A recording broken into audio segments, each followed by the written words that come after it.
Maximum qualification का नहीं होता है कभी भी। ये कानूनन कॉन्स्टिट्यूशनल व्यवस्था में हम लोग काम कर रहे हैं। कॉन्स्टिट्यूशनल व्यवस्था के हिसाब से हम मिनिमम प्रिस्क्राइब कर सकते हैं, मैक्सिमम प्रिस्क्राइब नहीं कर सकते। तो 10+2 के लिए जो क्वालिफिकेशन वाला स्केल है उसमें अगर ग्रेजुएट बैठे हैं तो उसको रोकने का हमें कोई अधिकार नहीं है, किसी को कोई अधिकार नहीं है। अगर कोई नया इसके बारे में कोई नया न्यायपालिका की तरफ से कोई चीज आती तो अलग बात है, लेकिन हमारे पास कोई अधिकार नहीं है इसका। दूसरा विषय था ये। तीसरा विषय आपने रखा समय का। देखिए, शुरू में इसके लिए जो इस एग्जाम को कंडक्ट करने के लिए एप्लीकेशंस आई, दोनों के दोनों एग्जाम्स में 1 करोड़ से ज्यादा एप्लीकेशंस आई। 1 करोड़ से एप्लीकेशन ज्यादा आई तो जो एग्जामिनेशन कंडक्ट करने के लिए एजेंसी हमको हायर करनी थी उसको हायर करने में टाइम लगा, 6 महीने से ज्यादा लगा। नेचुरली इतनी बड़ी संख्या में अगर एग्जाम करना है देश में तो अपने आप में वो एक बहुत बड़ा challenge. It's a Himalayan task, it's a huge task, it's a very very big challenging task. तो एजेंसी को सेलेक्ट किया गया। सेलेक्ट करते करते कोरोना आ गया।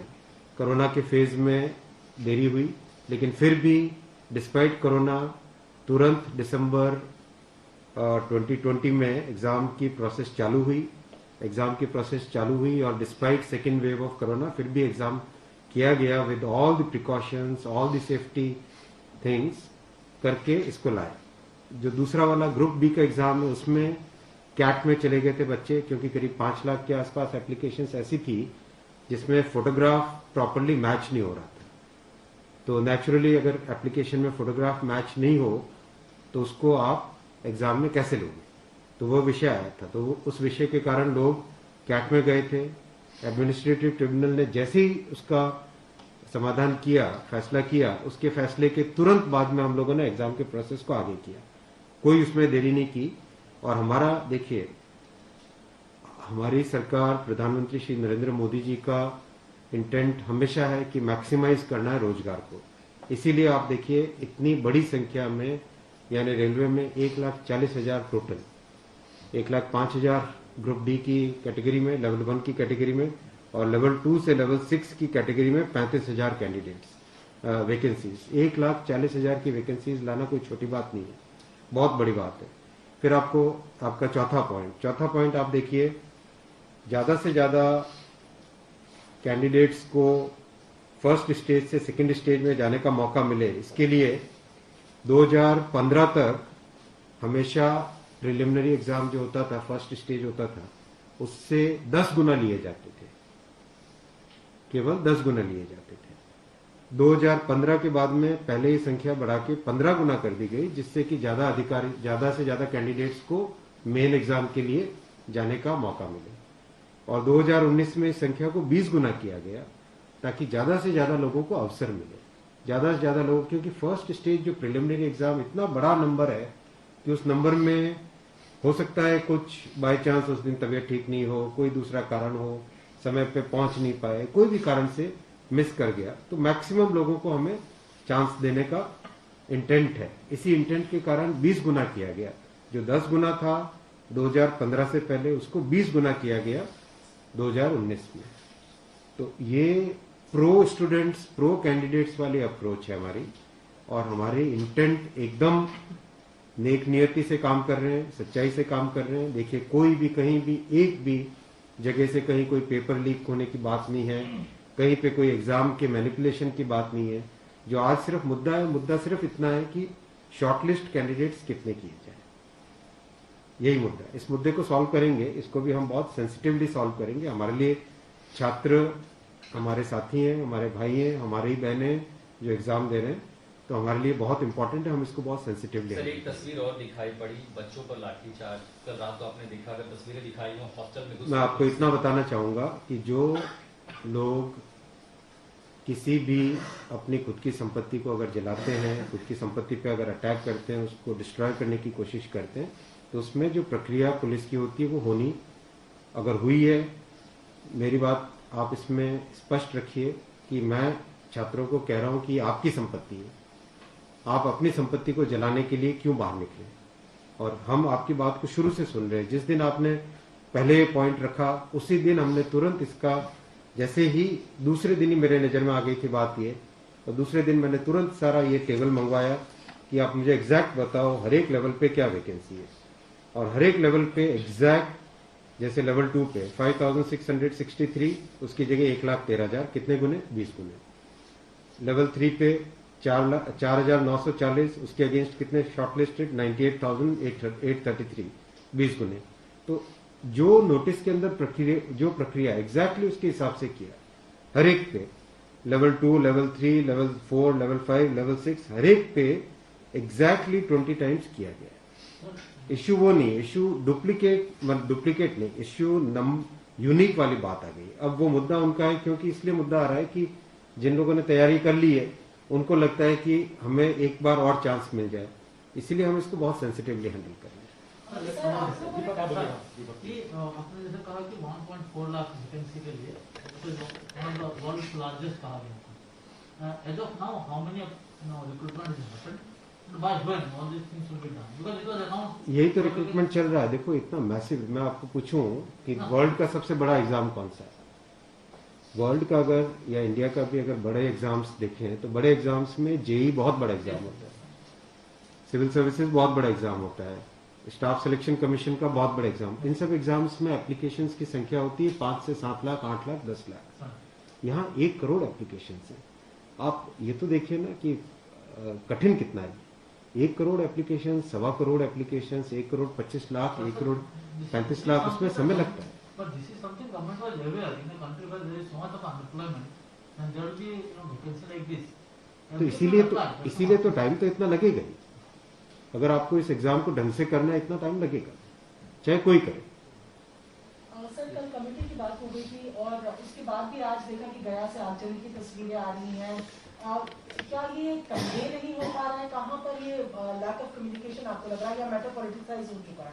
नहीं, कुछ लोग इसका गलत फायदा उठा रहे हैं, और मैं उनसे भी निवेदन करूंगा कि छात्रों को भ्रमित न करें, कोई गलत इसका उपयोग न करें। ये छात्रों का मामला है, ये देश का मामला है, इसको हमें सेंसिटिवली हैंडल करना चाहिए, और इसमें हर तरीके से संवेदनशीलता के साथ इस मामले को लेना चाहिए। सर कुछ छात्रों को ऊपर FIR भी दर्ज हुई है, कुछ पुलिस से स्टडी अभी के समय में है, ऐसी खबरें आ रही हैं।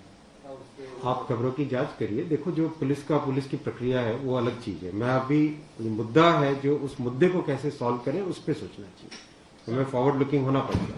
अब प्लीज सर, मेरा एक सवाल है कि जिन जिन राज्यों में हिंसा की खबरें या फिर जो रेल रोकने का जो मूवमेंट चल रहा है, ट्रैक पे स्टूडेंट बैठे हैं, क्या उन राज्यों के मुख्यमंत्री से आपकी बात हुई है, और क्या कुछ आप लोग की संदर्भ में की? बिल्कुल, सब जगह लॉ एंड ऑर्डर स्टेट का जो रोल होता है, राज्यों के मुख्यमंत्रियों ने भी बहुत संवेदनशीलता के साथ काम किया है, और हम भी कॉन्स्टेंटली टच में हैं, कंटिन्यूसली टच में हैं। और जो आज कमेटी की बात भी सबके पास जा चुकी है ऑलरेडी, और मेरे ख्याल से ज़्यादातर जगह से स्टूडेंट्स ने इस विषय को स्वीकार भी किया है। और मैं अभी भी रिक्वेस्ट करूंगा एक बार फिर सारे स्टूडेंट बंधुओं को, छात्रों को, कैंडिडेट्स को, कि आप प्लीज अपनी ग्रीवेंसेस को, अपने पॉइंट को, अपने कंसर्न को, अपने विषय को, अपने मुद्दे को फॉर्मली रखिए। हम इसको एकदम संवेदनशीलता के साथ टैकल करेंगे।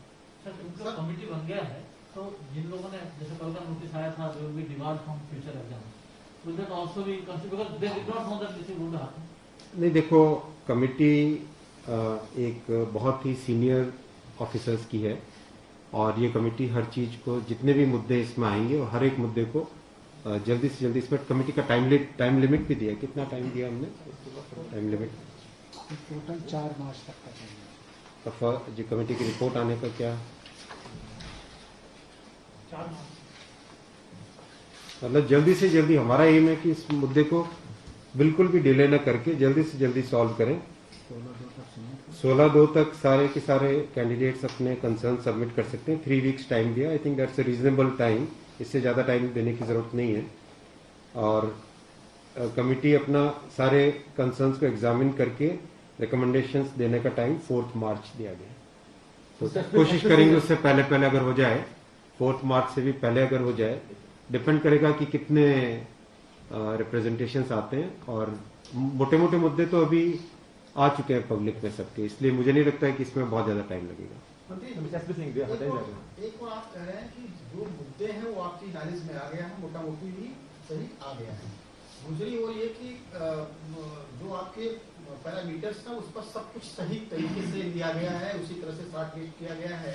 फिर इसमें प्रॉब्लम आती है, उसमें कमेटी आपको रिपोर्ट क्या करेगी और करेंगे क्या? इसका मतलब अगर चेंज करते हैं कुछ तो दूसरा एक बड़ा पक्ष और भी तो विरोध करेगा। हाँ, ये इसीलिए तो मैं आपको देखो बताऊं ना, एग्जैक्ट किसी भी लेवल पे नोटिस में जो लिखा था कि 20 गुना कैंडिडेट लेंगे, अगर आपके सामने टेबल रखा हुआ है, 5,663 की जगह 1,13,000 यानी 20 गुना, 4,940 के लेवल 3 में 98,833 20 गुना, 161 के अगेंस्ट 3223 20 गुना, 17,393 347 3,47,676 20 गुना, 7,124 वैकेंसीज के अगेंस्ट 1,42,413 20 गुना, एग्जैक्ट 20 गुना है हर एक लेवल का। अब स्टूडेंट्स क्या कह रहे हैं कि जिन कैंडिडेट्स ने एक से ज्यादा लेवल में क्वालिफाई कर दिया है, राइट, उसके कारण सपोज मान लीजिए लेवल 3 में जो लेवल 5 का कैंडिडेट है वो भी क्वालिफाई हो गया है, तो वो लेवल 3 में कोई एक कैंडिडेट को जो क्वालिफाई नहीं हुआ है उसे लगता है कि अगर उसको यूनिक के हिसाब से काउंट करते तो शायद उसको भी एक मौका मिल जाता मेन एग्जाम देने। बराबर है, ये मुद्दा ही है। अब जो नोटिस इनवाइटिंग एग्जाम है, एग्जाम का जो नोटिफिकेशन होता है उसकी एक सैंक्टिटी है, वो कोर्ट का मैटर है, वो लीगल मैटर हो जाता है। एग्जैक्टली उसके हिसाब से किया गया एग्जाम का, एग्जाम को उसी हिसाब से कंडक्ट किया गया, उसी हिसाब से शॉर्टलिस्टिंग की गई। अब जब ये मुद्दा आया है तो इस मुद्दे को सॉल्व करने के लिए कोई ना कोई तो तरीका निकालना पड़ेगा, राइट। तो आपका जो प्रश्न है, आपका प्रश्न वैलिड है कि क्यों ऐसा। आपके सामने डेटा सामने रखे हुए हैं, डेटा आप सबके सामने है, बिल्कुल एग्जैक्ट डेटा है कोई, और ये डेटा हमने पहले दिन ही दे दिया था।